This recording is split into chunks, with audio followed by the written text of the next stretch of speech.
Hey, may I speak to Mr. Jocko Magicamo? I want to ask him some questions for a book I'm writing about racing. He'll be in 1 second. Can you hang on for a minute or two? Minute or so? I'll hang on. Thank you.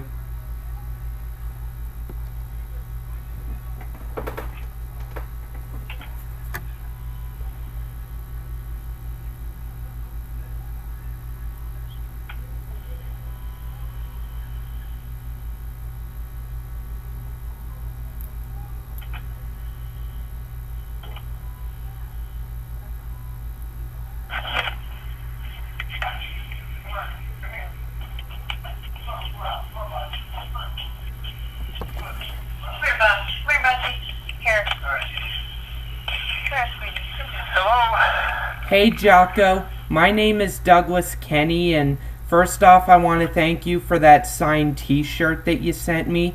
I'm wondering if you'd like to answer some questions for a book I'm writing about racing. Yeah, I don't have much time right now if you want to call back later, but if it's only a minute or two, sure. It's only going to take a minute. Sure, go right ahead then, Doug. That'll be fine. Thanks.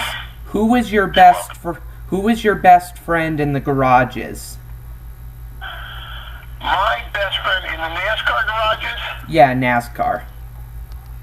My best friend had to be a driver or a crew? Driver. Okay, driver would be Ricky Rudd. Ah, cool. Interesting. And, what's your favorite Indy 500 finish that you've watched in your life? Let me think that one over. The best finish.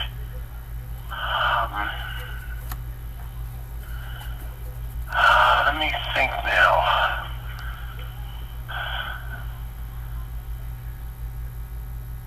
I'm going to have to probably say Mario's last one.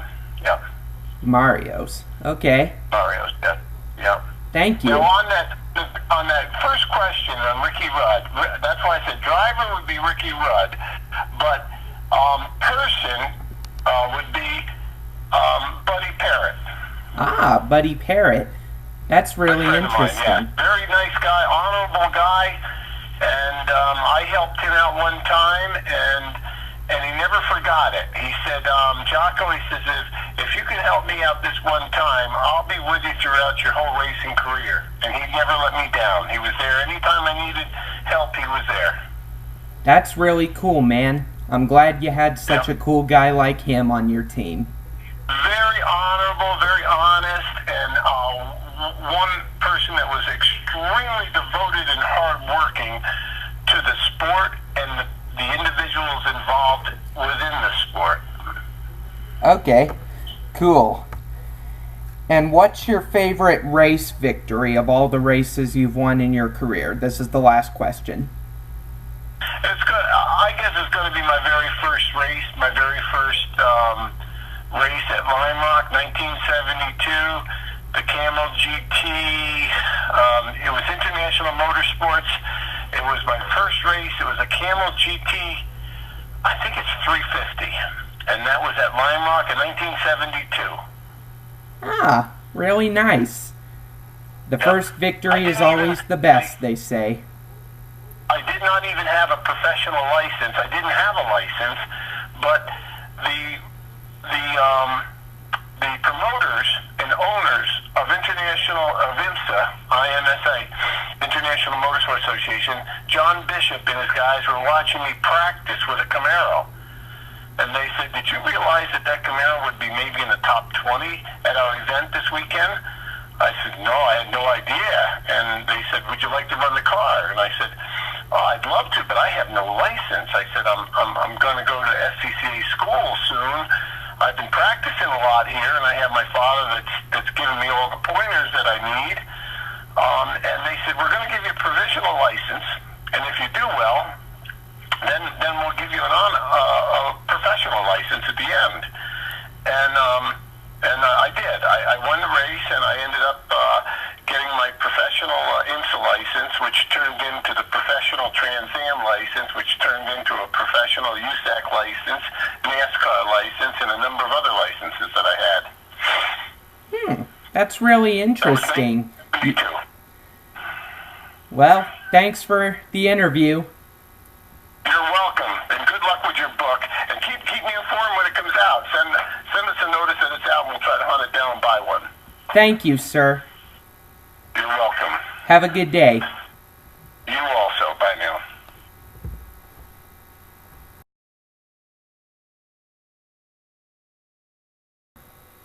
Okay, well, and what's your book on? The book is about racing. And are you trying to get it published, or you already have a deal, or what's the? I'm trying to get it published. And I'm Okay. interviewing race drivers on the phone to make sure I get all the facts right. Okay, well, what can I do for you? I have some questions that I hope you can answer honestly from my book, if you're okay with that. I can try. Is this a good time to do it? This is a really good time. Okay. So, what is life after racing like? Like, what are you doing today? Well, if you want to know exactly, I've got some guys working in the driveway trying to fix some pavers. But I have just some a business I'm taking care of. I work in various businesses and have a digital media business, and we just got one contract today, and we're trying to raise some funds on some other issues, and just this and that. I live in California, and so just working, been up, had to take the dogs out, all that sort of stuff. So just normal life, and anxious to see how things go down in Daytona, because this is a 24-hour, and they had a big dinner last night and honored Chip Ganassi, so just sent some texts down to Chip and some of the boys on congratulations. So just normal everyday life. Cool. I'm a filmmaker. All right, you're based in Scottsdale, or? Yeah, I'm based in Scottsdale. Okay. Good for you. Would I know any of your films? Well, I'm just starting out. I recently started my career about a few months ago. Okay, how old are you? I'm 18. Well, good for you. You're out of high school, and are you in university? I'm in a university, yeah. And I'm also training under an actor that lives in California, Andy McPhee. Okay. I've heard the name. Cool. Good for you. Thank you, man. Sounds like you got a lot. What else do you need to know? What was on your mind when Mario's engine broke down while leading Indianapolis in 1987? When Mario's engine let down in 87? You're not talking about the year I won, correct? No, not the year you won, but I will ask you something about that in a little bit. Okay. Well, look, I think that anybody you're competing against, and Mario is always a tough competitor, okay? And the Andretti's have a great record at Indy for leading laps, for being competitive, for being fast. Obviously, they would have liked to have had a better winning ratio to their their leading ratio. So you always, I don't want to say fear, but you always are concerned about a very competitive, driver and team. And of course, Mario, with Newman Hospital, all that is a super competitive team as well. So, but when somebody goes out, in some certain ways, it's like, wow, okay, well, I don't have to deal with him, and he's going to be a threat, or is a threat, or was a threat, or whatever. But there again, you don't like to, me personally, I don't like to wish ill will on anybody, because I figure there's karma, and that's going to come back to haunt me, okay? Yeah. And so, as much as you're elated that there's one down, one less serious competitor to try to, when you're trying to win, but to the same extent, you want to race guys and beat them fair and square, and win with a full field. So it's a mixed bag of emotions. Yeah. The Andrettis are cursed there, they say. Yeah, Mario won it one time. I won it one time. Some guys won it 2, 3, or a couple of them 4 times. But one win still, you're still an Indy 500 champion. Yep. And it was probably unfortunate with the career that Michael had, with all his wins and so forth, that he didn't win, an Indy 500. But it wasn't meant to be. Now he's won it as an owner, but I'm sure that's not quite the same as he would have liked to have won it personally. Yeah, for sure. What was on your mind when you spun out while leading the race in '85, and how did it feel afterwards when you made that remarkable comeback to still win the race? Well, here's the thing for me. Obviously, I was very pissed off to lose control of the car, and like most people, including Mario and anybody else, it just seemed like I was going to hit the wall. Okay, because that's invariably what happens at Indy, and luck was on my side in that spin. But to be honest with you, although you're happy that you pulled it off, you got to be right. I had to be right back in the game and radio in and tell Derek that I needed tires, from the spin. And I didn't need to explain to him the spin, because that's, just you got to stay focused on the business and so forth. And then, because everything was okay, made the pit stop, had to make sure I didn't make any mistakes in the pit stop, get out and go. Everything was, you just had to stay focused on the race. It's like, okay, now I could, hey, morning, you could, I just had to stay focused on the race and put that behind me for the time being, and not dwell on what it was. Now, afterwards I could think about it and analyze it and pinch myself how lucky I was and so forth. But in reality, you had to stay in the game right there. So I didn't really have much time to think about it. Cool. Who is your best friend in the garages? Well, my best friend in the garage, obviously I was very close to my teammate, Rick Mears. But, our era was a little bit different. I was close with a lot of people there and friendly with a lot of people, but we were also a very competitive group. And later on, kind of the next generation that came, everybody, Jimmy Basser and Dario and Helio and Tony Kanaan and the late Greg Moore, all those guys were all really, Max Pappas, those guys were all big buddies. They traveled together, they did everything together. Our group was not quite that way. Now, a lot of that is geography, because we all lived in different corners of the world and the United States, and it made it geographically more difficult. But we were a very competitive group, and Mario I'd known and helped me. He helped me salvage my career. He put in a good word for me and really helped out. So I'd known Mario for a long time, and but when you're competitive and you got different sponsors and you got different responsibilities, and sometimes you might have a different engine manufacturer. It was more difficult for everybody just to be real pal. Now you see people and hello and friendly and talk to them and do some stuff. And every now and again you got Michael play golf with somebody or this, that, and the other. But I was closer with different people, but not necessarily the drivers. Cool. And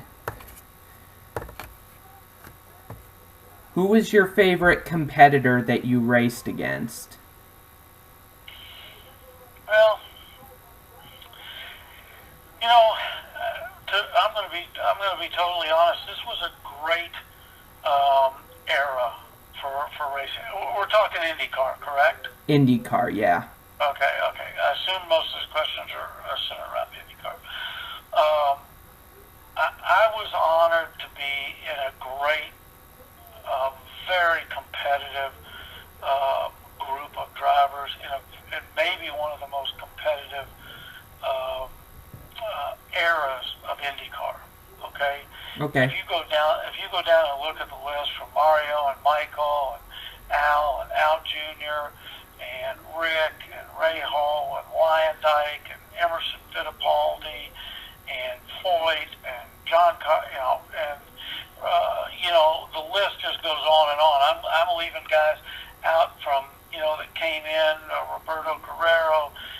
Kogan at some stages was, all these guys some guys would get on a run for 2 or 3 races and be super competitive, so would a team. The list just went on and on. And I think, for me, here's the indicator of how good the rules were, how competitive the field was. On most cases, when you showed up at a race, the first 20 to 22 cars were covered by 1 second, even on a road course. Okay? Yeah. That's a really, really competitive field. Not only does it show that the drivers are competitive, but it shows the teams are competitive. Now, let's not forget what year was it? You're going to know better than I am, but 94, maybe 93, no, was it 94? No. Which race are you talking about? I think I can remember. When neither Penske qualified. 95. 95, okay? And yet a journalist from Japan qualified and stuff like that, okay? I mean, that just, for me, just showed how competitive that era of IndyCar racing was, And, when you're racing against people like Emerson Fittipaldi, and I'm not just picking Emerson, because they all were, whether it's Ray Hall, Mears was probably the best oval driver ever, he was just phenomenal on an oval, but he was also very, very, very good on road courses. I mean, he won the race out at Laguna Seca even after his feet were all torn up, or his foot was all torn up. So, you're in an era where the teams and the drivers, the pit stops, the engine, everything was so competitive. And, I look back on that, and somebody asked me one time, well what made, you so famous? And I don't look at myself as famous, but I'm just saying and I said, really? It was the people that I raced against. Ah, okay. I didn't just spin and win the Indy 500. I spun racing Mario Andretti. That's the Mario Andretti, Yeah. And that's no disrespect to anybody else that would have been out there in the field, but you're racing Mario Andretti for the lead of the Indianapolis 500. And I think I was the last, or one of the last, or for a long period of time, it was a cover of Sports Illustrated. And if you look at the picture, it was myself, Mario, and Emerson Fittipaldi. There's 2 world champions in there, multiple Indy 500 winners in there. Just look at the sports car, the record in that photograph. That's for me, that's a mega era to be in. And I look around, I'm sitting in my office, I look around at trophies and different things and the memories, but a lot of that is the people that I raced against. Oh, okay. Anyway. The last question I have is, how has Penske Racing evolved? And then this is talking about his NASCAR team. There's 2 race drivers that he has that are really controversial, like Brad and Joey. And how has Penske evolved, in your opinion? How has he involved what? How has he evolved? How has Penske Racing changed? well, Rogers had some, probably. I mean, I'm sure there was a lot of people that when I signed for Penske questioned, why me? Why Danny? I wasn't a big IndyCar name or anything like that. I'd only done a couple races. I'd done a season, but I'd won 3 races. But I mean, I wasn't a big, established star in IndyCar racing. But Rogers had, guys that were controversial. Paul Tracy had his controversies. Al Jr. had some of his during his career. Yeah. Joey, Brad, you can say they've got some controversies around them and so forth. But the one thing that Roger always picks is winners. Yeah, I've heard that. He doesn't want people that aren't going to win. Okay? And that doesn't mean he wants guys that'll get the job done with the sponsors and the corporate involvement and he doesn't want guys that are just out there real controversial, causing all kinds of problems and stuff like that. But if you're a winner, Roger will, he'll take some of that other stuff with it. He wants somebody that's going to win races. And the great part about driving for Roger Penske is Roger wants it as bad, if not worse, than you do. Okay? And at one stage Roger was the best sports car driver in the world, and so he understands it also from a driver's perspective. If things are going wrong, it's out of the driver's hands. He understands it, and he gets it. But Roger also understands the big picture, the corporate world. The guys that are young that get the job done, that can meet the sponsors' requirements, that are that do the right thing. But ultimately, when Roger looks down at the driver and he makes his decision, he's trying to pick a guy that's going to win races for him. Period. Win races, and if you're winning races, you win a championship. That's how he looks at it. The race wins is the most important thing.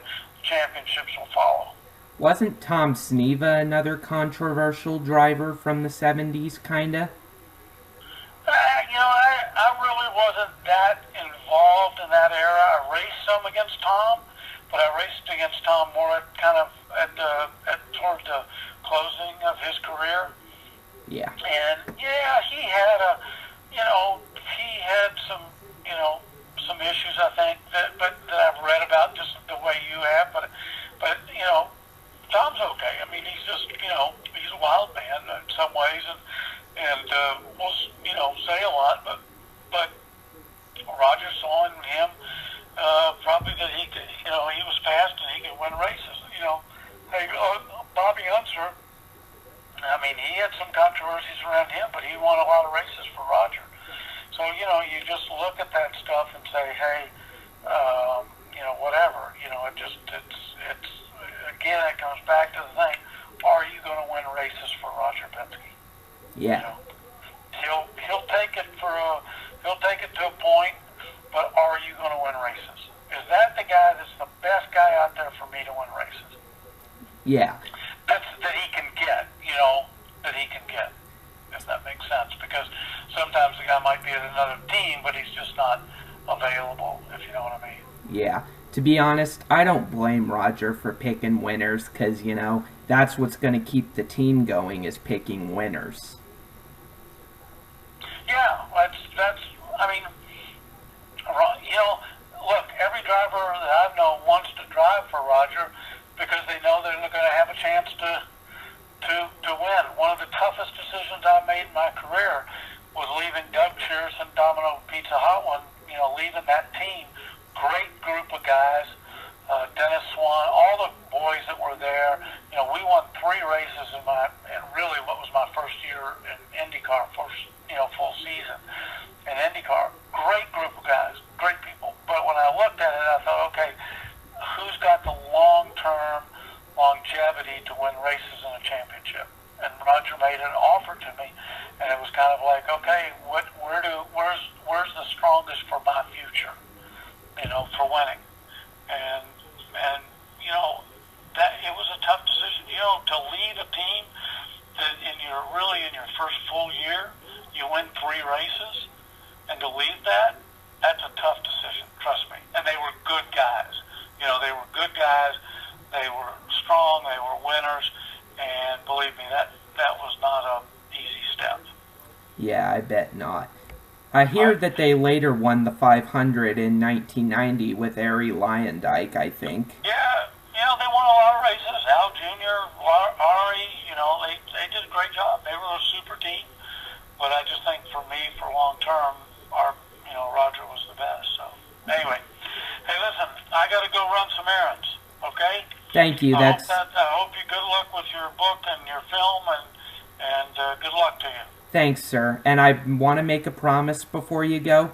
I will not publish your phone number on any sort of anything on the internet. I will not publish or give away your number. I greatly appreciate it. Thank you very much. No problem. Anytime. Thank you. Bye-bye. Bye.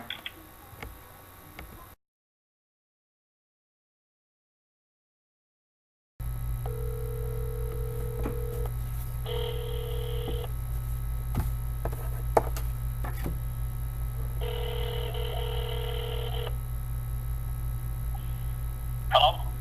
Can I speak to Mr. Patrick Carpentier? Yes, speaking. All right. Can I ask you a couple questions about your racing career? Yeah, who's this? This is Douglas Kenney. Yeah, and who are you with, Douglas? I'm with Blue Flag Media, which is a movie studio and a book publishing group. I'm writing a book about racing, and I'm wondering if I can ask some questions about your career for a book I'm writing about racing. Yeah, that's fine. That's fine. Alright. My first question is, what was your favorite race victory? It was definitely Michigan. I Ah, would say because it was the toughest one to get, and it took a long time to get to it, and finally got it at Michigan, and it was a fun pass towards the end of the race, and definitely that's the most memorable one.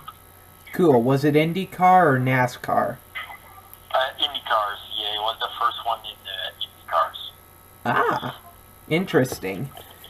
When it came to racing and in the garages, who was your best friend? Racing and in the garages, in any series? Any series, whether it's NASCAR or IndyCar or kart. Any'll do. I'd say that Elliott Sadler in NASCAR is, and Casey Kane, they're the ones that they were my teammates, and actually they helped me the most. Ah, cool. Yeah, I heard that you drove for Evernham for about a year or so. Yeah, that's it. So, who was your favorite competitor that you raced against?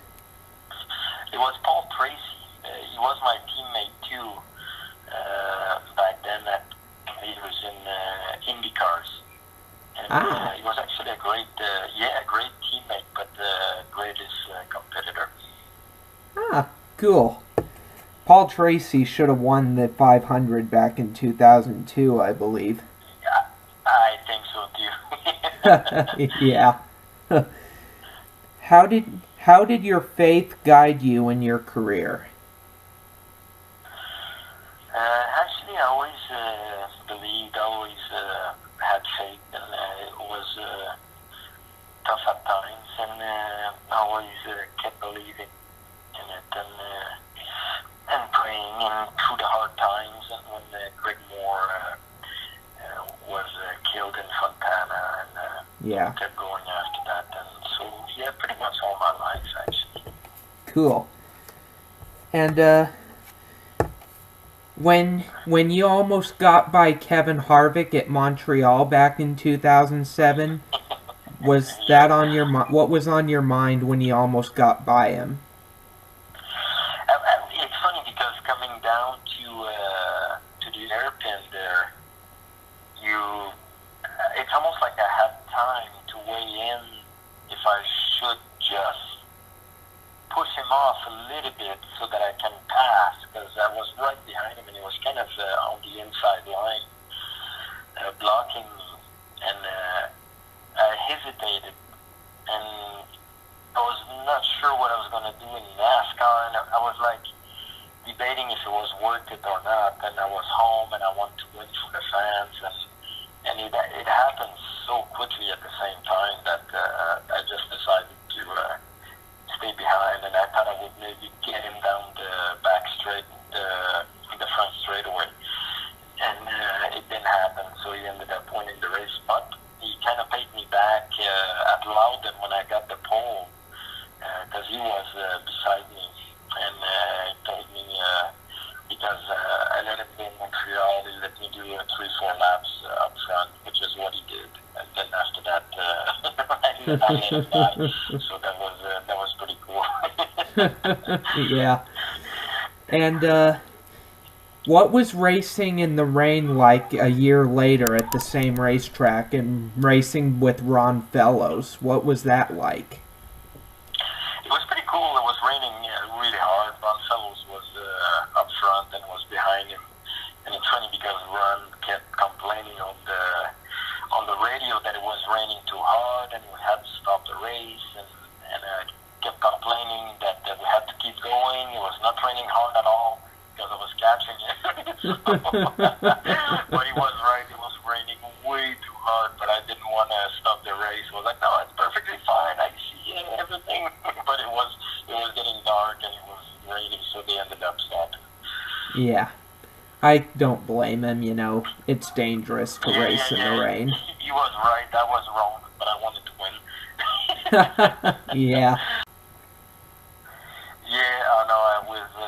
It was close, you know. I thought I was gonna win it, but it's still great memories though to race with these guys and Kevin Harvick and Carl Edwards was there the year he came and won it, I believe, and he was cleaning up his front windshield with his own whatever he created as a windshield wiper.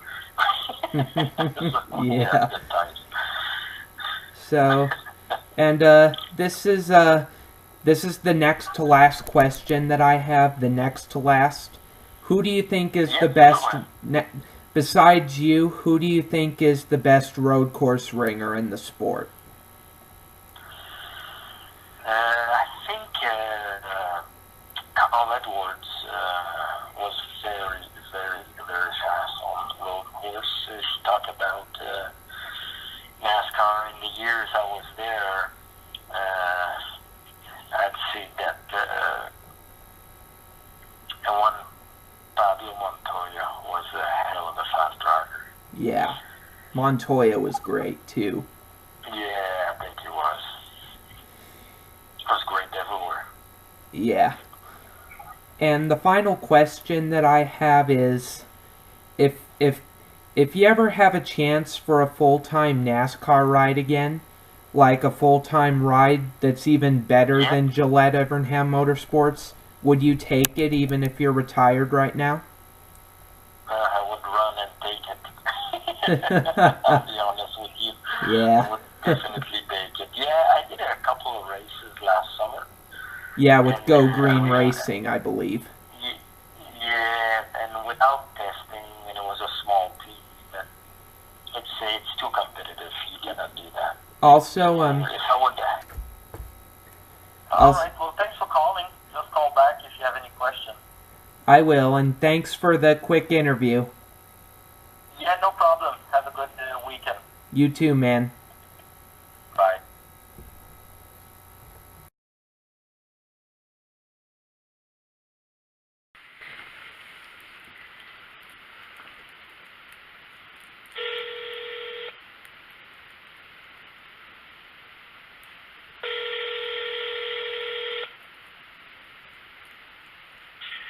Hello?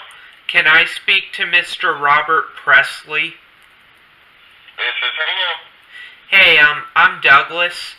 I'm with Blue Flag Media. I'm wondering if you'd answer some questions about your racing career for a book I'm writing. And this is Who? Douglas Kenney. Douglas Kenney. D.O. Here with what place? Blue Flag Media. Blue Flag Media. Yeah. Would you mind answering some questions for a book we're writing about racing? Well, I will try to answer a couple of them. Thank you. And they're going to be easy ones, so it's just, they're going to be easy as I can make them. The first question is, when it came to the NASCAR garages, who was your best friend? Really, you just had a lot of friends. I mean, the camaraderie was, everybody got along really great. Now, on the track, it was a little bit different, but, I can't just pinpoint one was the best friend of anybody. Yeah, there's a lot of drivers. How did your faith guide you in your career, if you do have a faith? Oh, yeah, it was so important in it. The greatest thing about our sport during the era I went through it was that we was able to have MRO, the Motor Racing Outreach ministry with it. And, it made it so much easier for us because we've been gone 36, 38 Sundays. It was hard to be at our local church, and then with my family with me all the time, it was just very good. Yeah. And I don't know if this is true or not, and I don't know if it's true or not, but it's just what I've heard. When Michael Waltrip crashed at Bristol in 1990, they said that you were part of it. Is that true or false? We was racing together there. He was behind me, and, the racetrack was coming apart, so, it was the closest, I would say I was the closest car to him. Nobody ever touched or anything. Ah, so nobody touched, okay. No. So, when you were briefly on Kevin Harvick's bumper at Chicagoland back in 2001, do you think if you would have gotten under him, you would have won that race? We'll never know. I know that when the restart started back at Chicago, that I probably have never drove as hard or has had as much willpower as what I was trying to do that day to, just be able to get there enough to take the air off of him or be able to get inside of him. And he was just so strong the first 3 years that we went to Chicago, and that being the very first year, I look back, he was, I'll say that he had a little better car than us, and he was a, young guy at that time racing, and he was very hungry too, but I don't think nobody was as hungry as I was that day for a win. Yeah, I really got, as a huge racing fan, I gotta really give you one on that. To be honest, if you're racing against a champion like Kevin Harvick, that's something that, people are gonna remember you for, they say. Yes.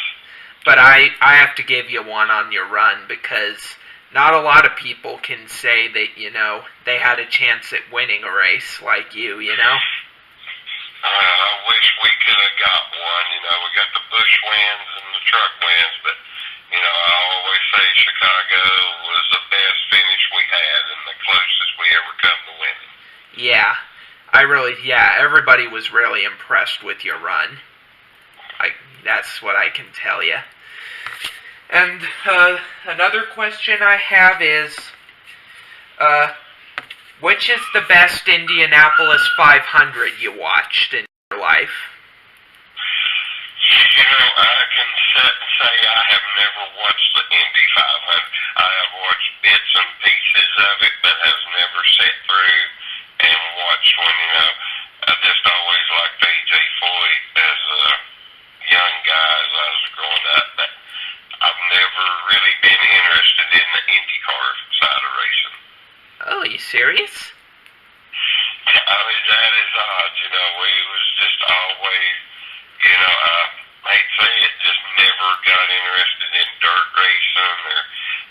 side racing was just strictly, like the stock car end. Yeah. Yeah, there's been a lot of good finishes. It's kind of hard for me to say which one's my favorite, to be honest. And this is the final question I have. If you ever got another top opportunity to Racing Cup, like with Hendrick or Joe Gibbs or Penske, would you take the offer even though you're kind of out of the sport? If, 20 years ago or today? Well, You're talking about today? Yeah, I'm talking about today. No, absolutely not. I left Homestead for my last race, and I've helped my son, for 10 years racing, done a little driver coaching, Marcus Ambrose, and then worked with a couple other kids throughout, and I've never been back on the racetrack since the day I got out that day. I believe I give it my best the whole time. I may not have made some right decisions of which team I should have went to, but I don't regret any of them. I had a very good career. I was very happy, and when I quit, I just decided that was going to be it. And if I was in Jimmy Johnson's car, if he is the best car out there, there's no way I could run with the kids that's out there today. I know that, and that ain't what a lot of people want to hear or what they want to believe. That it comes a day when you can't do it no more. Yeah, I know what you mean. Well, thank you. The name of the book is Life at the Checkered Line, My Life as a NASCAR Superfan. When will it be out? It'll probably be out sometime in the next decade. Once I get all my interviews with race drivers done, and once I, have followed the sport long enough, I'll publish it. And I think I'll send you a copy for free. Well, I would appreciate that, or let us know where to get one. All right. Okay, thank you. Thank you very much, sir. I hope I got that on footage.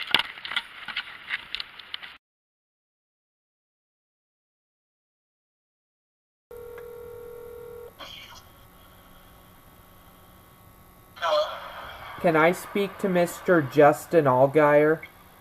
this is him. Hey, I'm Douglas Kenney, and I'm wondering, would you mind answering a few questions for a book I'm writing about racing?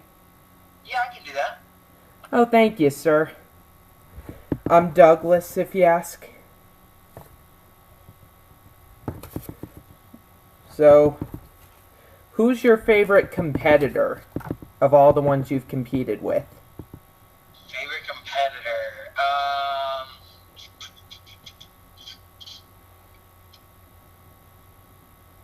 I don't know.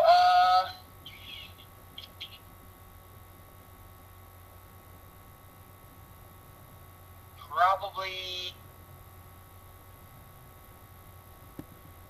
Man, that's a tough one. Probably my boss, Dale Earnhardt Jr. Yeah, Junior's the best, they say. He's really good. He is really good, yeah.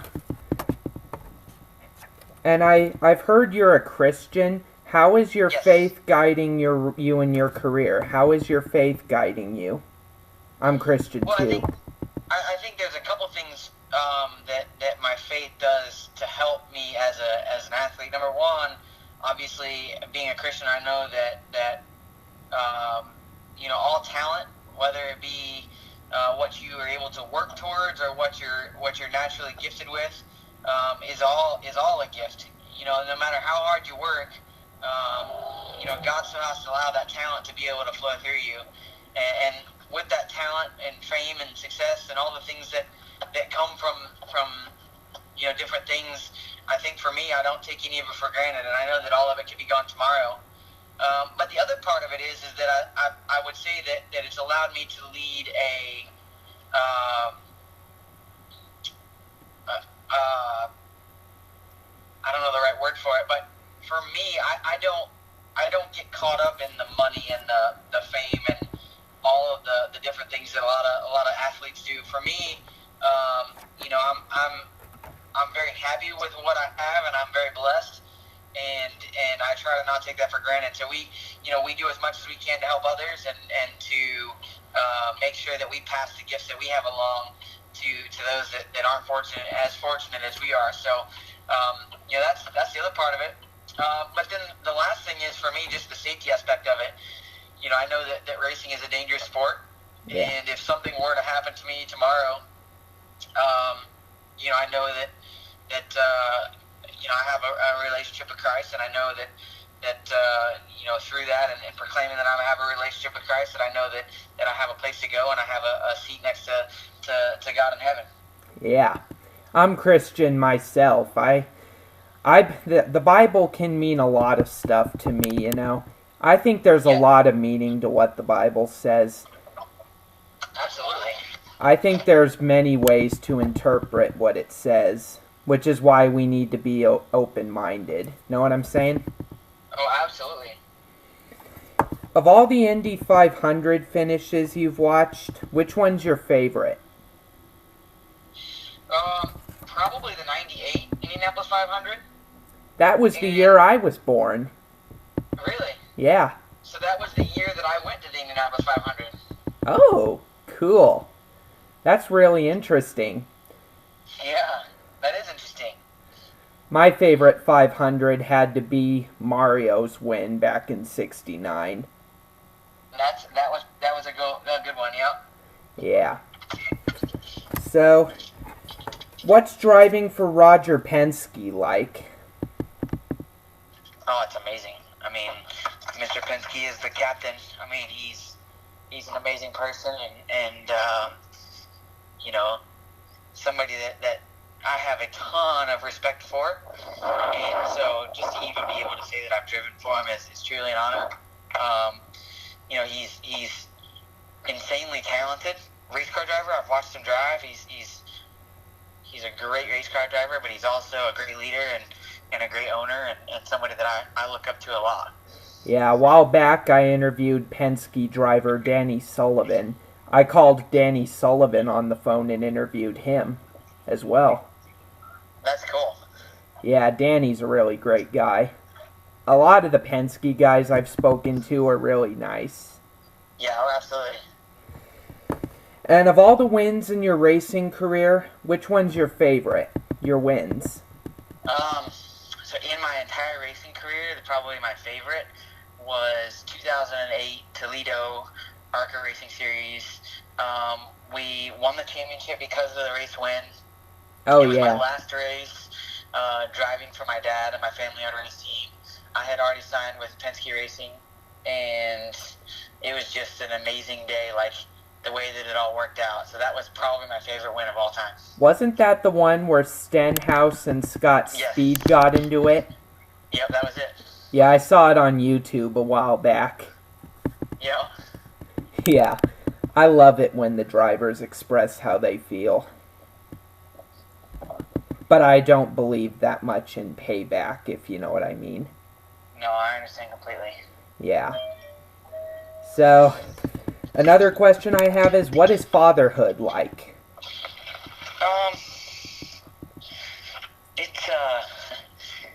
It's something that I don't know that I can explain it, to be honest with you.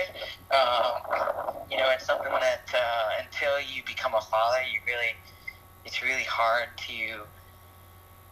It's hard to know what worrying and caring about somebody and something else is really like.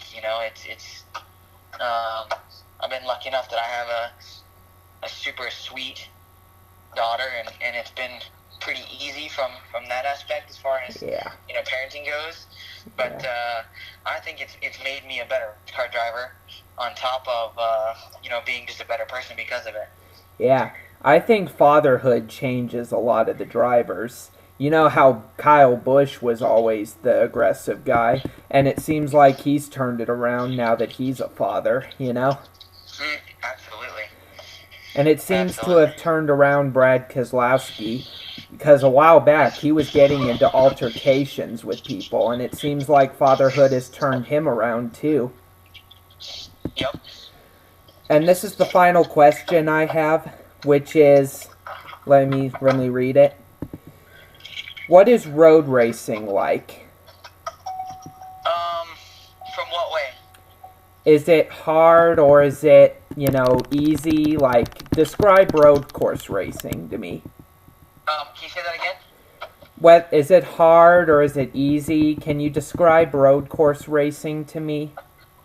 I wouldn't say that it's easy by any means. I think it's for people that grow up racing ovals, it can be unnatural. But I think it's the same in the opposite way. People that grow up road racing, it can be unnatural for them to go oval racing. I would say for me it's a lot of fun, only because I don't get to do it every week. If I were a road racer, I would probably say, oh man, I got to go to another road course. But it's something that for me has been an area of struggle. I've not been as good at it as I would like to be, so I've had to put in more work to become a better road racer than I have to be an oval racer. So, like I would say, for me, it's something that has to be very disciplined. You have to make sure that you put yourself in the right positions at the right time and do the right things. But it's probably some of the most fun you can possibly have in a race car. Yeah, didn't you go to Ron Fellows' school a couple years back to learn about road racing? I did. I've actually gone there a couple of times. Nice. Ron, in my opinion, is the best road racer in NASCAR. Well, I'll tell you where Ron is very, very good is Ron is a great teacher.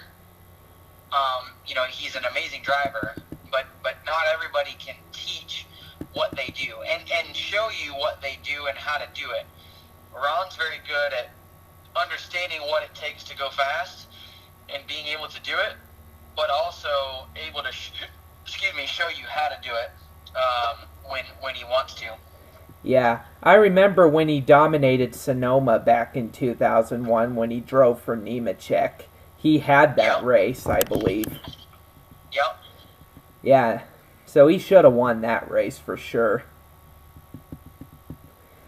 Well, I'll tell you the name of the book that I'm writing about racing. It's called Life at the Checkered Line. I'm a super fan. I like all the drivers. Very cool. And I'm very experienced in auto racing. I'm 18 years old, but I've had a lot of experience in the sport. In fact, I usually participate in go-kart races, so I'm kind of writing a book about my experiences in auto racing. Awesome. That's super cool. Yeah, thanks for the interview. It's good to talk to you. Thank you. I'll send you a copy of the book in the mail when it's published. That would be great. I appreciate that. No problem. Thank you. Thank you. Bye. Bye.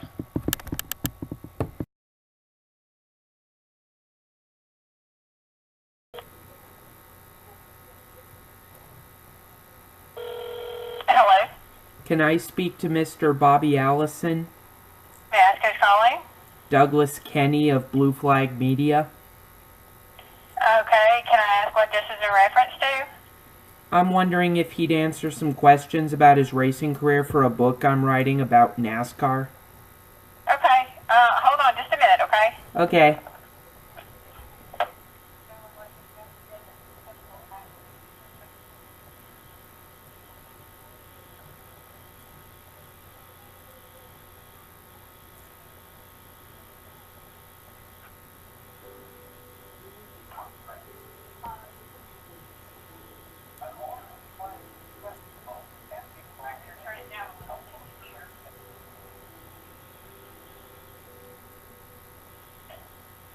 Hello? Hey Bobby, my name is Douglas Kenney. I'm with Blue Flag Media. Would you mind answering a few questions about your racing career for a book I'm writing about racing? I'll try to give it a run, yeah. Thank you. I appreciate the time you're making for it. So my first question is, how did your faith guide you in your career? How did what? How did your faith guide you in your racing career? I think that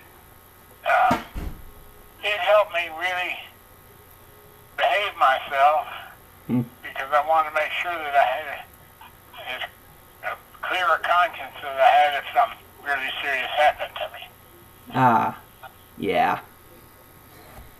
That's really interesting. I'm Christian myself, so... Yeah, you know, I'm Catholic, and I had been born and raised Catholic, and my parents made sure that I made it to Mass every Sunday from the first time I could ever remember anything all the way to the last day I was home, and so that really was an easy chore for me. So I always went to Mass on Sunday, and you know, I tried to go by the rules best I could. Yeah. And this is a question that you might have an answer for since you grew up around that time. I'm sure you saw it on YouTube. When Matt Kenseth took out Joey Logano, fans claimed that that was kind of payback that happened in your day. Is that true or false? That it was like that back in your day? Run that by me one more time again now. I'm not sure I understood exactly what you meant. What I'm saying is, when Matt Kenseth took out Joey Logano at Martinsville a couple years ago, fans claimed that that kind of payback happened back in your day. Is that true or false? That's false. So nobody was just driving into each other all the time like Matt did to Joey? They weren't? No. There was a little bit of that went on, but not among any of the top competitors. So it didn't happen often back in your day, right? No. No, there were crashes where two guys were racing hard with each other and somebody slipped and one or both cars ended up wrecked. But nobody went in and fixed their car and came out and crashed the guy leading the race.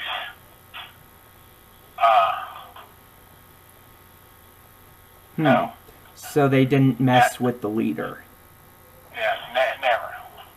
Never that I know of. That's really interesting. Yep. So, what is your favorite Indianapolis 500 you've participated in? Well, the 73 Indy 500 that I participated in, the race car blew up on the pace lap, and I did not get to run the race. Ooh. I was there for all three starts. It rained out 2 days in a row, and the third day was my third attempt to try to start that race. And as I was coming around to get the green flag, the car blew up. The engine blew up. Ooh. So that certainly couldn't be my favorite. Now, in 1975, we had lots of work that went on, and the car wasn't fast to begin with, and the crew didn't want to work on the car for me, and so you know, it was a struggle from that standpoint. I started way in the back, but finally got everybody to help me out a little bit, and I led the 23rd lap of the Indy 500 in 74 and 75. That's pretty interesting. You know, shortly after that, the car began to have all kinds of problems and finally blew up, and I got a poor finish again, but at least I did lead a lap at Indy in 75. Yeah. I bet it means a lot to lead a race in that magnitude, you know? A race of that magnitude. In that kind of a deal, it really did for me, yes. Cool. What is life after racing like?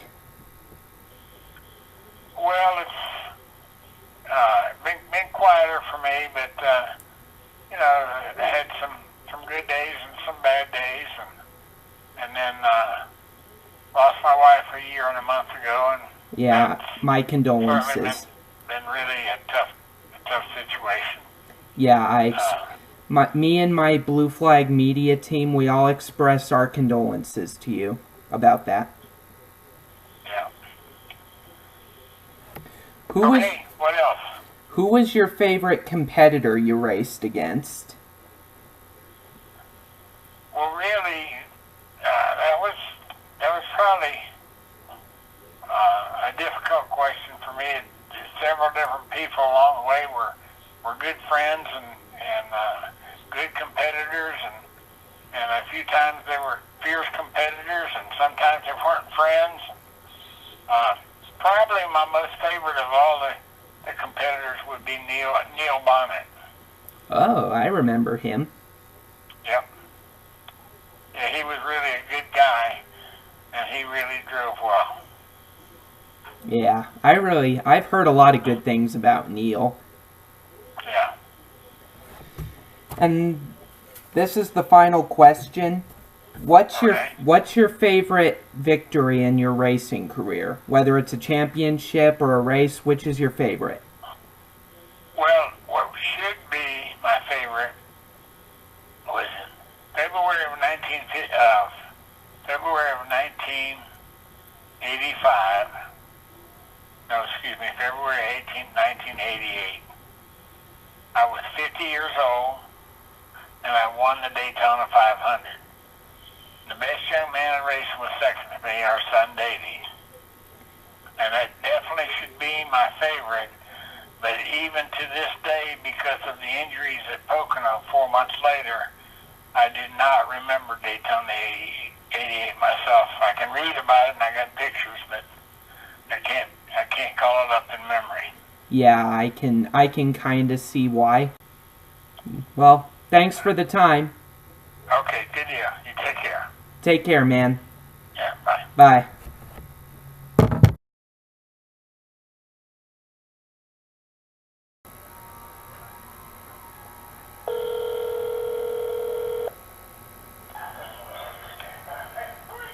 Hello? Hey, Jerry, can we do that interview now? Oh, yeah, I guess. Thank you very much. So, my first question is, when it came to racing, who was your favorite competitor? What was that again? When it came to racing in IndyCar, who was your favorite competitor?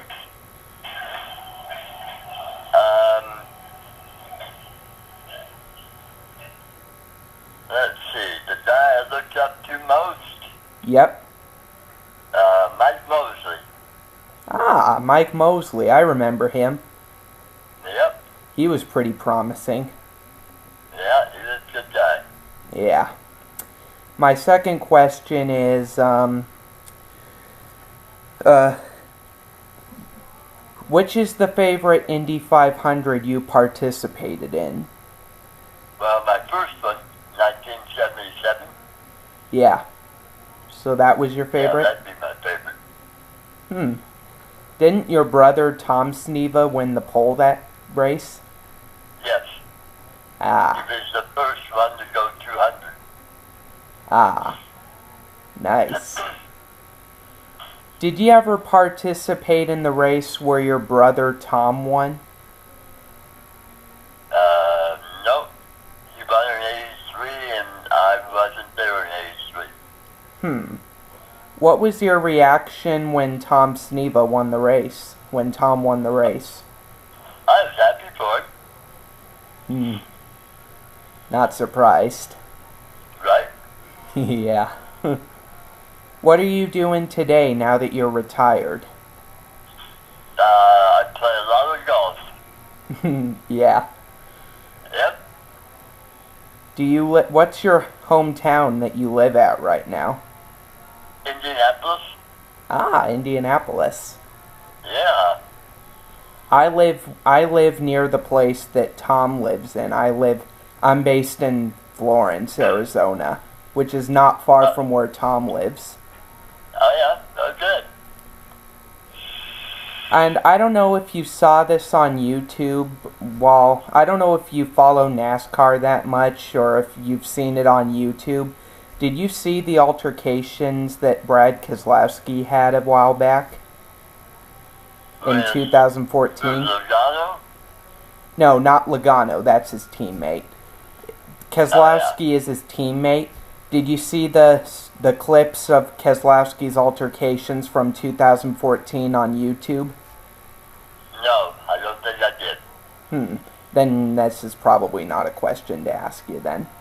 So then another question I have is, how'd your faith guide you in your racing career? If you have a faith. Oh, yeah. I think he took care of me while I was driving, and it was somebody I talked to quite a bit. Nice.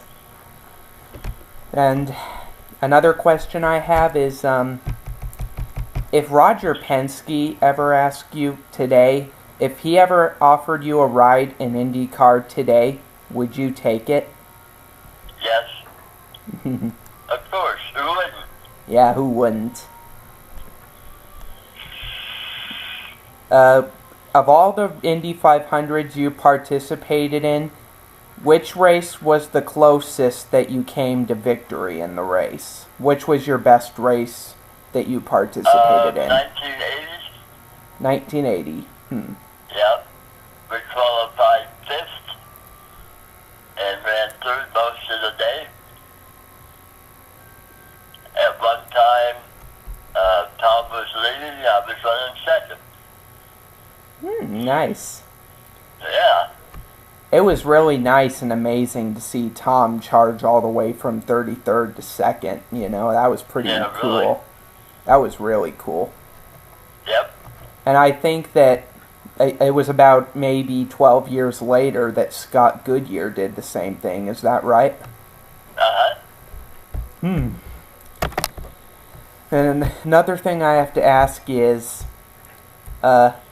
did you ever participate in any NASCAR races, or have you ever attended any NASCAR races? I went down to Daytona in 1980 and passed my rookie test, but did not run in the race. And that was the only time. What are you doing today now that you're retired? Not much. Like I said, playing golf. Just golf. Yep. If I've heard right, I've heard reports that Tom owns most of the golf courses in the Phoenix area. Is that right? No, he owns one. Oh, one. Ah, okay. He only owns one. Alright. The name of the book that I'm doing this interview for is Life at the Checkered Line, My Story as a Racing Fan. That's the name of my book that I'm writing. When will it be out? Say that again? When will it be out? Well, it's probably going to take at least a decade because, I can't financially afford to publish it yet, but I will eventually. It's probably going to take a decade, and also because I need to talk to other race drivers too. I got you. Yeah. Well, that's all I need to know. Thank you. All right. I hope I helped you. You helped me a lot. Thank you. All right. Have a good day. See you. Bye.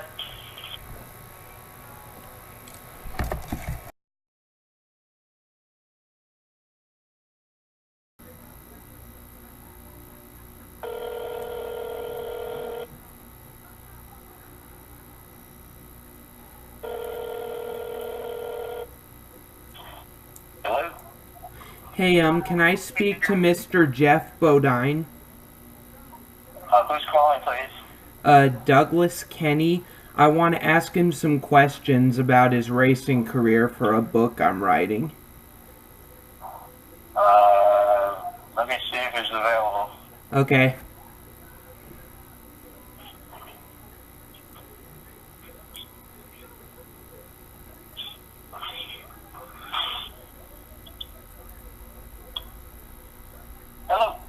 Hey, Mr. Jeff Bodine. I'm Douglas Kenney, and I'm a 18-year-old author writing about racing, and I'm wondering if you'd answer some questions about your racing career for a book I'm writing. Yeah, what kind of book are you writing? It's a book about racing, NASCAR and the Indy 500. Yeah, what are you doing with the book? I'm gonna publish it and tell it. It's called Life at the Checkered Line. Okay. How many questions you have? I have 4 or 3. That's what I'm gonna ask. 4 or 3. Okay. All right, go ahead. Thank you. What is life like after racing? It's great. Yeah, it's wonderful. Because of racing, the success you have in racing, it allows you to do other things in life. So, yeah, I mean, that's the key is to use that opportunity that racing has given you to do good things for other people. That's pretty cool. What are you doing today? Well, I just got back from church today, and just spending the day here with my family, and enjoying this beautiful day in life that God's given us. Nice. That's really good. What was your favorite win of all the wins in your career?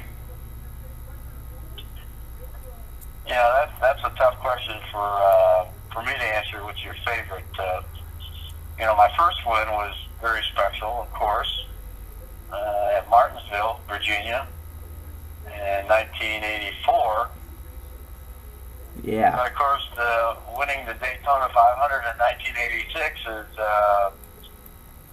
is really what all NASCAR drivers strive to do, is win that Daytona 500. So that was a special day, but in reality, every race to win is pretty darn special because they're very hard. It's hard to accomplish being the first driver across that finish line. Yeah. When you won the Daytona 500 in 1986, you won because Dale Earnhardt, I think he blew an engine or he ran out of gas. What was on your mind when he ran out of gas or blew an engine and was no longer contending for the win? Did you know you had it at that point? Well, that isn't why we won the race. We led the most laps in that race, and it was coming down to the finish, a race between he and I. I was leading, but he messed up on his pit stop. His final pit stop, he slid through the pits, and then he left the pits before they filled his tank up with gas. And unfortunately for him and the race fans, he ran out of gas with 3 laps to go, and because it would have been an exciting finish between him and I, of course. Yeah. Lane Earnhardt said he was going to beat me, but of course I told him he wasn't. I was going to beat him. Well, we'll never know how that was going to turn out. But when I saw him run out of gas, I just yelled on the radio to my crew that he was out of gas, and then I started praying, because I didn't know all the scenarios in his pit stop. I started praying that I didn't run out of gas. Yeah. And this is the final question. How did your faith guide you in your career? Well, my faith, God gave me the talent, gave me parents that allowed me the opportunity to race. He gave me the talent to race, and then he led me in the right directions in racing, and where I met the right people, and he guided my career. There's no question about it. I was just a farm kid from Chemung, New York, and I thought I was going to grow up to be a farmer. but he gave me the talent and led me to be able to race and to do it pretty well. And I thank you for that. He saved me many times in racing and accidents. Yeah. Especially in the accident in Daytona in 2000. Yeah, that was a terrible crash. There's no question that the Lord saved me that day. So He's blessed my life from day one. Yeah, that's pretty cool. Well, that's all I need to know. Thanks for the quick interview, and this is going right in my book. Okay, well, good luck with your book. Thank you. I'll send you a copy of it in the mail for free when it's published. Well, that'd be wonderful. I appreciate it. No problem. Thank you. Thank you. Bye. Bye.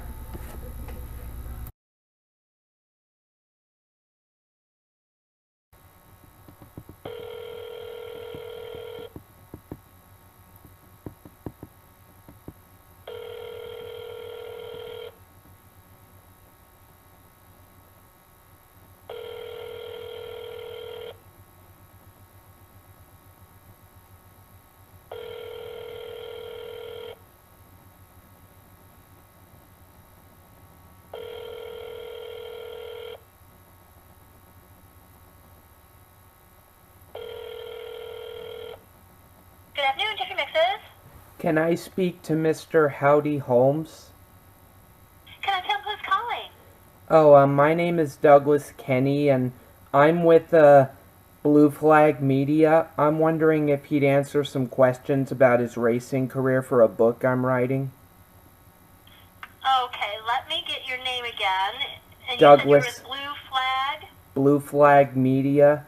Media. Okay, and what was the name? Douglas Kenney. One moment. Thank you.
Okay, I've got Howdy on the line for you. One moment. Thank you. You're welcome.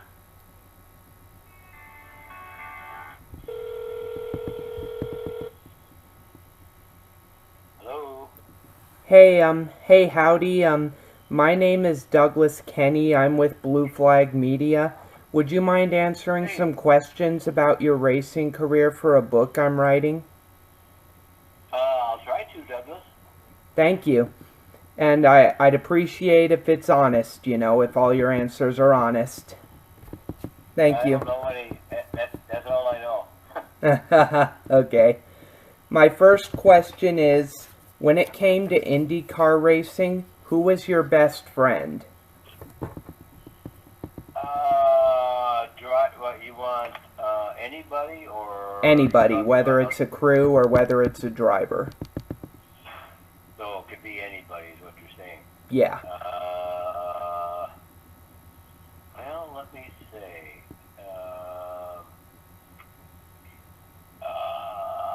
I think probably Douglas Shearson. Ah, Doug Shearson. Uh-huh. That's really interesting. How did your faith, whether it's religion or your beliefs, how did it guide you in your racing career?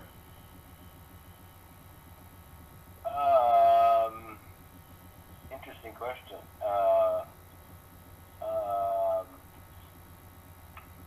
Well, the one, I guess, in my case, my faith is, personal, but I do have a strong faith, and I would probably ascribe to the belief that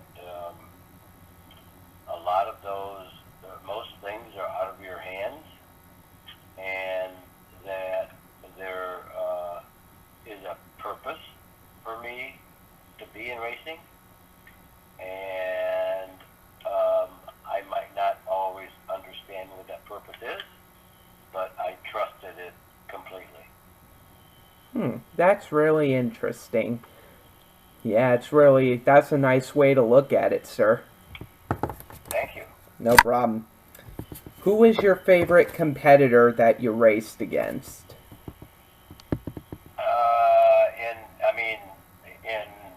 In my all of my racing career, or anything in particular, Douglas?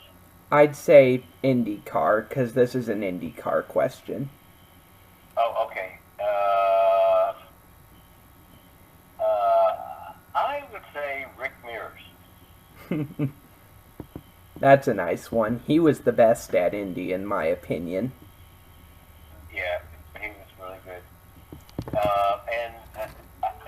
And a close second would be Al Unser Sr. Oh, yeah. He was the man. Yeah. What is life after racing like? It's great. I was fortunate enough to transition from, a boyhood dream, which racing was of mine, to another boyhood dream, which was to be active in the Jiffy Mix company. And so I have transferred. I was very calculating about retiring from racing and re-entering Jiffy Mix. I had a 5-year business plan on how to do.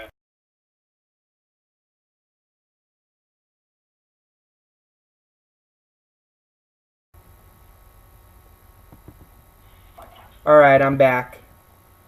Okay. So I had a 5-year business plan to transition from racing back to Chelsea Millen Company, Douglas, and that was it turned out to be a very prudent thing to do, because I needed to sort out where my head was and where my heart was, and often that's a very difficult thing to do, especially when both professions are something that you enjoy immensely. Yeah, that definitely makes sense. And this is the final question that I have.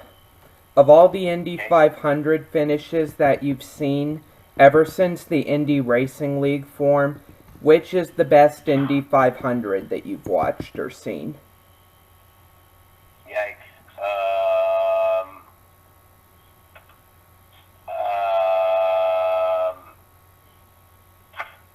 Hey, another good question.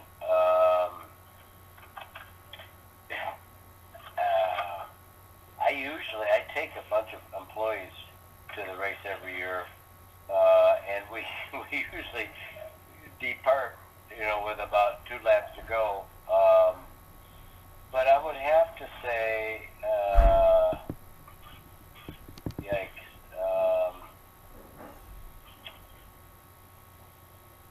It might. I'm trying to. Give me a moment, Douglas. I want to think this one through. Okay, take your time.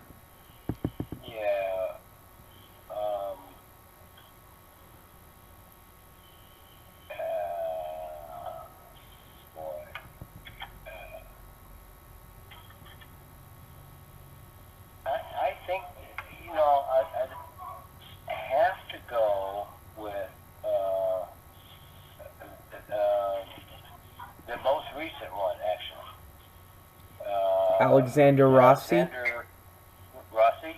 Yeah. Yeah, I mean, for a lot of reasons. It wasn't like it was real close or something like that. It was just a gutsy attempt.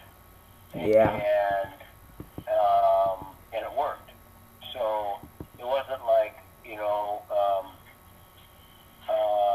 Goodyear and Allister Jr. and really close and blah, blah, blah, but it was really exciting. Yeah. I was shocked when I saw that race. I was shocked. That it sort of reminded me of when Trevor Bayne when he won the Daytona 500 back in 2011. Didn't it kind of remind you of that? Well, sort of, yeah. I mean, it was unexpected, and just the moon and the stars were all lined up. Yeah. Everything. Can't fight that one. Nope. And nobody can take that away from him. That's for sure. That's exactly right. Well, thank you. Exactly.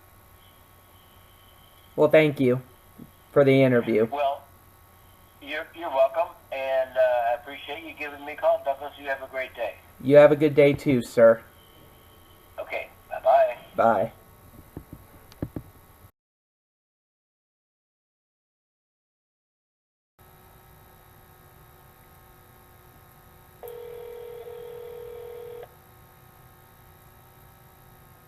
Hello? Hey, can I speak to Mr. Dorsey Schroeder? Who's calling? Douglas again? Is this about the interview? Yes. Oh, okay. Yeah, let me get him. I think he's downstairs. Hey, hon, did you pick up? What? I thought he picked up on the other line. Let me run down and see if I'm in the house, and I think he's outside. Hold on. Okay.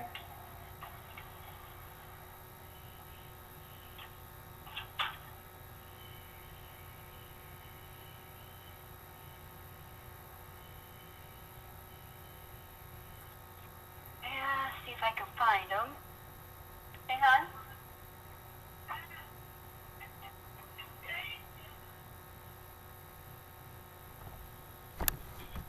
Well, I seem to have lost track of him here.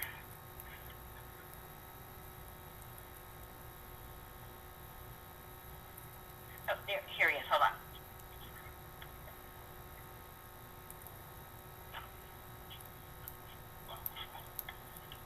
Hello?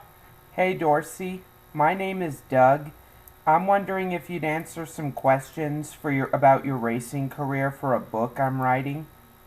Sure, Doc, no problem. Thank you. It means the world to be talking to you. I appreciate that. No problem. My first question is, what's your first victory of your racing career? Your first. What was your first? Oh, my first victory was in a Fiat 850 back in 1971, and that would have been in my first driving school at a track that's no longer a track any longer. It's a place called Mid-America Raceway. Ah, where was that? Yeah. It's in Wentzville, Missouri. It was a beautiful track. It was my home track at the time. Ah, so you're from Missouri, right? Yeah. Originally, yeah. Ah, that's really cool. I'm from Colorado. Oh, cool. Yeah, I did a lot of racing up in Colorado. Yeah, I'm from Estes Park. Have you ever been there? I have been there, yeah, a long time ago. Very long time ago. I miss it up there. Where are you now?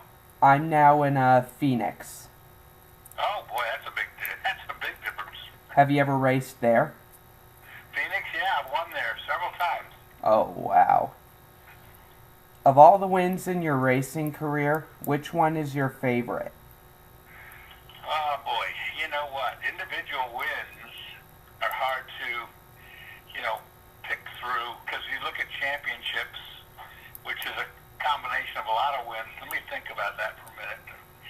I think one of the wins that stands out in my mind that is one of the most important wins, I guess, was the New York Times 500 in Watkins Glen. I think maybe it was around 91. I think Ah, that's correct. Yeah. That was a big win. You know, but you look at other wins, winning like the 24 Hours of Daytona is special because that's such a huge team effort. Or the 12 Hours of Sebring, those three races right there. You know, all three of those are in their own way. You know, the 24 Hours of Daytona winning that's such a huge deal. Yeah. And the 12 Hours Sebring also, but that the difference there is that you're co-driving with another driver, and it's it's a team effort, which makes it special. But on the other hand, the 500 at Watkins Glen by yourself, winning that, that's pretty special also. Yeah. Watkins Glen is my favorite racetrack. Yeah, it's a very good track. It's one of the best in the world, definitely one of the best in this country. All right, that's pretty cool. So you have a Rolex 24 watch then, since you won? No, I don't. And the reason for it is because back in the day when I was running it, when I won that race in 24 Hours of Daytona, I think at 90, I think it might have been 1990, they only gave away the overall Victor Rolex, and they didn't do it like they do nowadays, where all of the winners get a Rolex. They only gave it to the one then, so I did never get one. Oh. But nowadays they give it to all the winners, right? Yeah, all the class winners and co-drivers all get Rolexes now. And back in the day, only the overall winner and his co-drivers got them. So it was 3 Rolexes instead of whatever it is now, 12. Yeah. My third question is, what's racing in NASCAR like? Because I think you were a road course ringer for a while. Yeah, for quite a long time. NASCAR racing, and that's changed too, I should say, over the years from when I did it to where it lies now. If you're a road racer and you go into NASCAR, none of the things that you learned, none of your skills that you learned in road racing really apply to the oval at all. And that's the first stumbling block. Then secondary to that, you're not doing much driving when you're doing NASCAR. I mean, you're just going through an oval, so you're not steering a great deal at all, and you're not doing a lot with your feet either. I mean, you're wide open most of the time, and if you're not wide open, you're lifting off the throttle or you're braking very gently. But it's not like road racing where you're really, you're accelerating really, really hard, and then you're braking really, really hard, and you're having to shift through the gears to downshift, and you have to go right and left, and so it's still racing and it's still a car, but it's so different. It's just black and white. Okay, that's pretty interesting. What was the biggest thing about NASCAR is, unfortunately, well, I say unfortunately because I'm a road racer, I guess, but if you're going to make considerable amount of money as a professional race car driver in the United States, you then have to go to NASCAR. It's kind of changing around now again. When I started in the 70s, NASCAR was definitely not the top tier. It was way down the list, actually. As I got older and as racing in the country changed, NASCAR became the top tier and the place where you made the most money. Now it's kind of starting to go the other way again, I think. You see IndyCar drivers are making a lot more money. Sports car drivers like myself are making a lot more money because the factories are getting involved. And so you're back to, I hit the heyday of road racing, I should say. The heyday of road racing in the United States was the early 80s through the early 90s. And a lot of that had to do with the fact that IMSA at the time had R.J. Reynolds Tobacco Company and Camel as a brand. They had the Camel GT that were spending tens of millions of dollars, which is like spending, 10 times that now. Back then they were spending tons of money on road racing, so all of us were doing very well. And then, of course, when the ban on tobacco advertising advertising and alcohol came into the United States, it took away that huge amount of money that was there, and it's never been the same since. Like Marlboro and other sponsors? Winston? Yeah, I mean, all those sponsors back in the day. Camel was the biggest over here. Marlboro in South America was huge, and it was huge in Europe, too. Not so much here. R.J. Reynolds was the biggest in the United States, and their Camel brand. And, you know, and also, you know, you look at the alcohol brands with Anheuser-Busch and Budweiser and, you know, Coors and all those sponsors from the 80s and 90s were spending hundreds of millions of dollars. But, you know, once they took that away, there's really never been a substitute for it. Yeah, I see what you're saying. That's really interesting. Nobody ever picked up the ball and ran with it. I mean, there was so much money being spent by the alcohol and tobacco industry in racing primarily.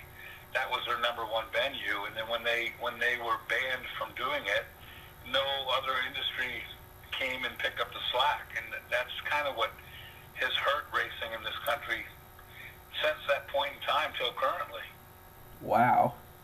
That's really interesting how sponsors can do that. Yeah, those were monster sponsors. I mean, those were the huge amounts of money. And of course, the cost of racing has never gone down. It just keeps increasing. But the money coming into racing, sponsorship-wise, with the short, you know, NASCAR did really well for a long time. I mean, even them, you know, if you look at NASCAR, they had the Winston Cup. Again, you know, tobacco. And then after the Winston Cup went away, they have faltered ever since. They've tried all these different things up to where it is now, Monster Energy drink, but they are by no means as strong as they used to be. Yeah. I think part of the reason that NASCAR also isn't as strong as it used to be, I think part of it is because fans are kind of leaving the sport because of the inconsistency when it comes to penalties. Well, and the rules. Not so much just the inconsistency with penalties, because it's gotten so much more complex. I think where it all started to go wrong this is my opinion anyway, and it's the same in road racing as it is in NASCAR, as it is in IndyCar, as it is in Formula One, and that is that for some reason, and it's actually not just racing, it's the whole world looking at things wherein everything should be equal. You know, everybody should have the same rights, everybody should have the same equipment, everybody should be this, and that's where it started to go downhill. I mean, when they started to, and I call them cookie cutter cars, when all the cars are exactly the same car, and then you put the decals on them and it makes it a Toyota or it makes it a Ford or a Chevy, you know, then it's, when the mindset became everything has to be equal, you have to be on an equal playing field, that's when racing lost its luster. Yeah. Because all cars look alike, they all sound alike, they all run alike, nobody can pass anyone. You know, it's taken what it used to be completely out of it. Yeah. One of the neatest things in my era was the different sounds, for instance, of the different engines and the different configurations. Some of them running very high RPM, some of them not running nearly as high RPM, but they had bigger displacement.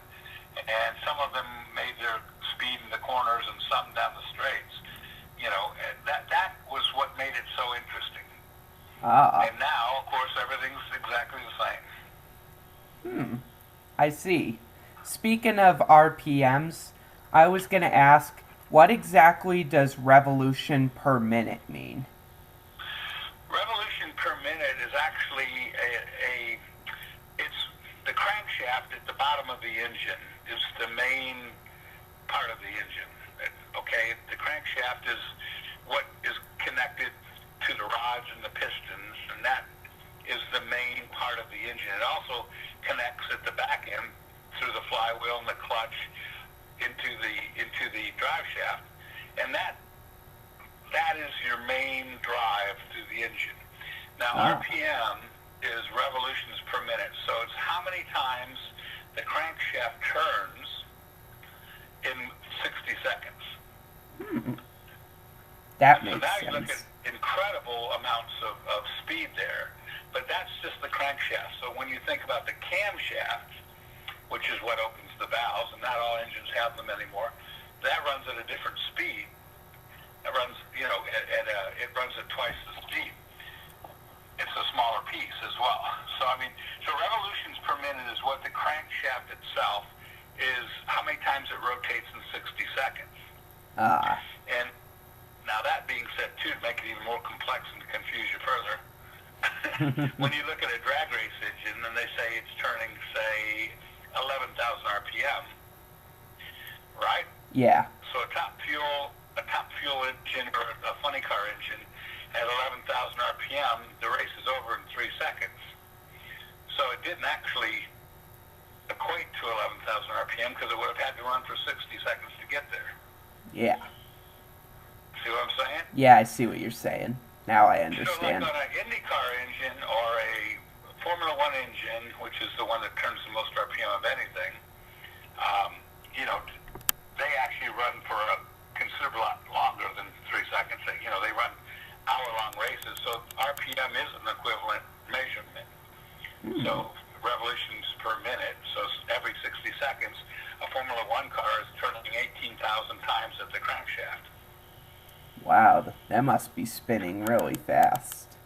You can't even see it. It's spinning so fast. Oh my And, gosh. then if you look at like a NASCAR engine, it's turning between, say, 8,500 to 9,400 times in that 60-second period. Whoa. Yeah, so,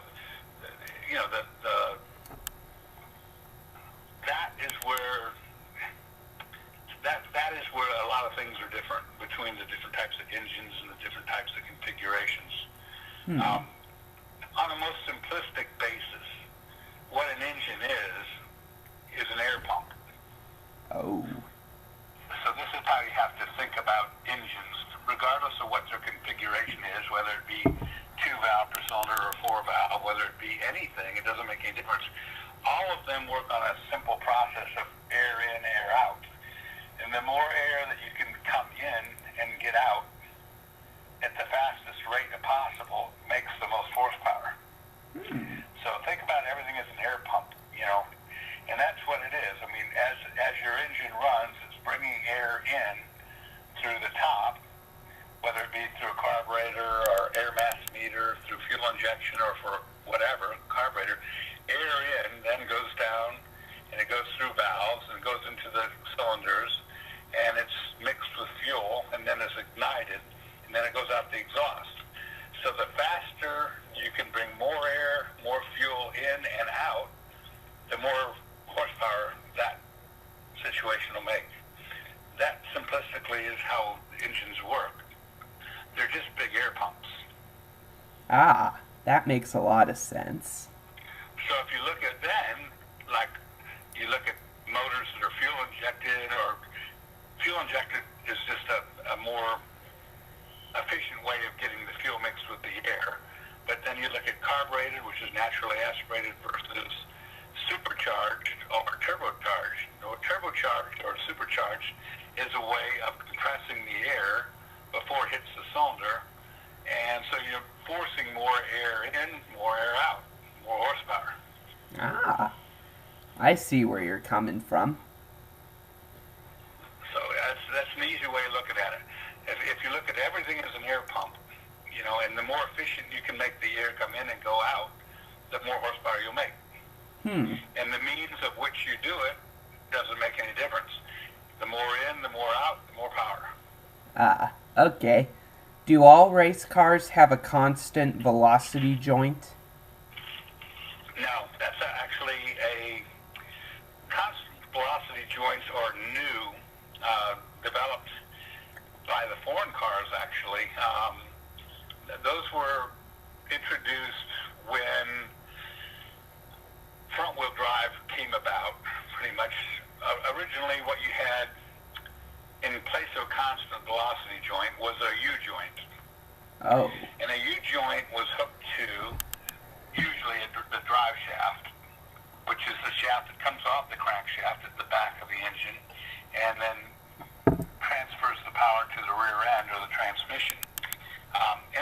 joint was pretty simplistic. It was just connecting two pieces of metal together with the ability of the pieces of metal not being at the same angle all the time. So as your rear suspension goes up and down, the rear end or the rear gear goes up and down with it, and so the angularity at the drive shaft of the engine would change constantly. And so with that, you had to have some kind of a joint to, if you made it a solid piece of metal, it would bend. So there had to be flexibility in it, and that's where the U-joint came. And then as things got sophisticated beyond that point, and we started doing front-wheel drive cars, which the wheels are going up and down all the time, and they're steering right and left, that's where the constant velocity joint came in, because the constant velocity joint allows for not only the angularity to change, but also the angle of the joint itself to change. So it can go up and down, and it can go left and right at the same time. That makes sense. What kind of joints do NASCAR race cars have? They still have regular U-joints because they don't have front-wheel drive, and they're only taking the engine from the horsepower through the drive shaft to the rear end. So there's a U-joint at the front as it hooks to the transmission output shaft. There's one there, and then as it goes to the back of the car where the rear gear or the rear end is, there's another one there, so that whole drive shaft can not only go up and down, but it can also change in its length a short amount of time. So all the NASCAR cars just use U-joints only. U-joints, okay. And my final question is, you drove at Sonoma in 2001, I believe. What was driving for Chip Ganassi like? Chip is, Chip and I go way back. We go back to where, actually, when Chip was still a race car driver, we raced against each other in road racing. And Chip now is, of course, a mega car owner, a mega presence in racing of any type worldwide. He's one of the biggest car owners. He's a Roger Penske. You know, there's only a few of these guys that are that big. Yeah. Penske and Ganassi and Hendrick. a few others. Driving for him, it's let me say, he's very easy to understand. He wants to win. Yeah. At all costs. And I remember him telling me, he goes, I remember when I ran that race in Sonoma, because I wasn't a regular there, and I was actually brought in the week of the race, and the car wasn't even a car that they had. They were looking to help their point situation, so they actually built a car for me at the racetrack when I flew out there. And he's like, what is your expectation? What do you think you can do in qualifying? Where can you qualify? And I said, I'd be disappointed if I qualified outside the top 5. Whoa. And then with no practice or no anything, we had, at one point I was third quickest, and so I was really happy with that. And then in qualifying, I made a mistake in qualifying, and we ended up doing very poorly in qualifying, which it was, and we didn't have test time, and we didn't have time to sort the car out, and we ended up with a brake problem, and we didn't do very well, to be honest with you. But going back to Chip, I mean, it was pretty simple. What can you do? You know, he wants to win. He wants to win. He's willing to spend all the money it takes to win. The resources are not an option. He's got the money to do it. You know, he wants the result. Yeah. And when I drove for Jack Roush all the years, you know, Jack Roush is exactly the same. You know, Jack says, I'll take care of the money. I'll take care of the engineering and development. You drive the car, but we're going to win. Ah, okay. And just because you mentioned it, I think I really gotta ask, what was the mistake that you made that caused you to qualify poorly?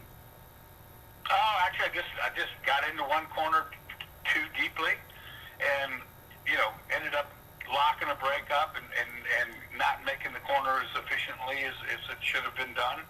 And everything in NASCAR is so precise and so close in time that just one mistake in one corner of even a road race course like Sonoma, where there's 13 corners, one mistake in one corner, just as brief as it might be, it only costs you, say, a tenth or 2/10 is enough to take you from a position in the top 5 all the way to the back of the grid. Oh, wow! I didn't know that. Yeah, it's that intense. I mean, when you look at NASCAR qualifying and you look at the times from the pole setter to the back of the grid, you know, the first half of the field is probably not even 2/10 of a second. Ah, okay. So any little mistake that you would make, even if you missed a gear, like if you're going to second, third gear and it didn't go in right away, but you got it in, that would take you out of the top 10 instantly. Whoa. Yeah, they're all close, kinda, aren't they? The timings, kinda. Like I say, when you're running cars of equal everything, horsepower output, performance level, body, aero, everything, you know, any mistake as a driver you would make, you know, would be not recoverable from as far as a qualifying attempt would go. Ah, okay. So, the name of my book is Life at the Checkered Line, the diary of a NASCAR and Indy 500 and sports car superfan. That's very intriguing, and you've taken on one heck of a project when you put those three in the same group. Yeah, I'm not just a NASCAR fan. I'm like a fan of any kind of racing series. I'm a auto racing enthusiast. Well, and that's what I was and am still too. I don't have one that I prefer over the other. They all are intriguing, and they all offer their own challenges and their own rewards. You know, but ultimately, I'm just as soon go out to a dirt track anywhere and watch, you know, modifieds or anything run, than go to the Daytona 500 again and watch that run. I mean, they all on that given day is the best that you have. Yeah. I think all race drivers are just as good as each other. And I'm scheduled to attend the Indianapolis 500 in 2019. Well, if you've not been to one of those, it's quite a spectacular thing. I was lucky enough to grow up in St. Louis, which is only a 5-hour drive from Indy. So as a young guy like yourself, I ended up going there for qualification runs and in the race a lot of my life. And I still find it's one of the most spectacular things, the Indy 500, Daytona 500, 24-hour Le Mans, 24-hour Daytona, 12-hour Sebring. Those races are so special and spectacular that, I mean, they're miles above the rest. Ah, okay. I've called a couple other legends already, like you, to ask them some similar questions to what I've asked you. Just for the book.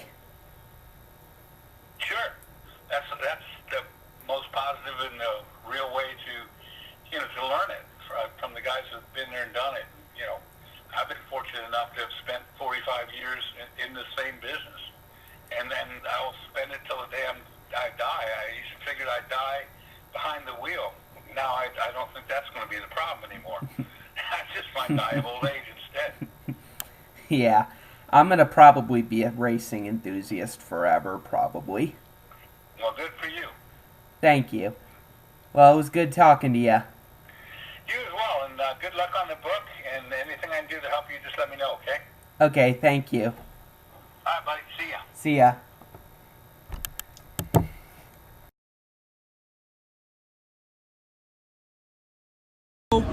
Tell me about your Daytona 500 win. Well, I mean, obviously, come down to the last lap, and we were a few car lengths back, and went into turn 3, and I saw Dale turn sideways, much as you would see the Days of Thunder picture when the car turned sideways, before the big wreck. Yeah. And he just turned sideways, and I stayed in the throttle to drive right up to him, and his car wiggled and moved up as he turned to the right, and I went by, and I knew then that we had won the race because I knew the Bonnie and Ellie didn't have anything for us. So nice, great day. How does it feel to win with the 10?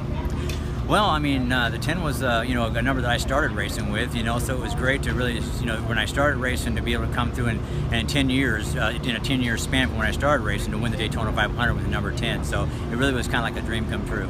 Yeah.